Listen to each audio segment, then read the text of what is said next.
আজ বানাবো সর্ষে কাতলার ঝাল। প্রথমে পেঁয়াজটাকে কুচিয়ে আমি শিলে নিয়ে নিলাম। এবার রসুন আর পেঁয়াজটা আমি মিহি করে বেটে নিয়েছি। এখন একটা ছাঁকনি দিয়ে আমি চামচের সাহায্যে বেশি করে ছেঁকে নেব, নিয়ে তার রসটা আমি বের করে নিয়েছি। এদিকে মাছে নুন হলুদ মাখিয়ে নেব। নিয়ে এবারে কড়াইতে বেশ কিছুটা তেল গরম বসিয়ে দিলাম।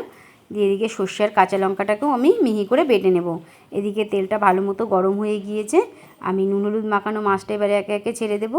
একটু হলুদ ছিটিয়ে দিলাম তেলে, যাতে মাছটা না ফাটে।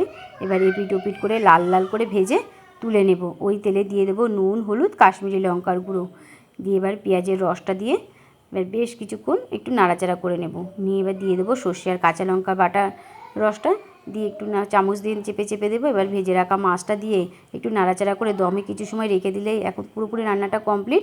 এবার কয়েকটা কাঁচা লঙ্কা আর সর্ষের তেল ছড়িয়ে দমে কিছু সময় রেখে দিলেই হয়ে গেল। এবারে আমি গরম ভাতে লেজাটাকেই নিয়ে নিলাম, কারণ আমি একটু লেজা খেতে ভালোবাসি। তো যাই হোক, টেস্টে ফাটাফাটি।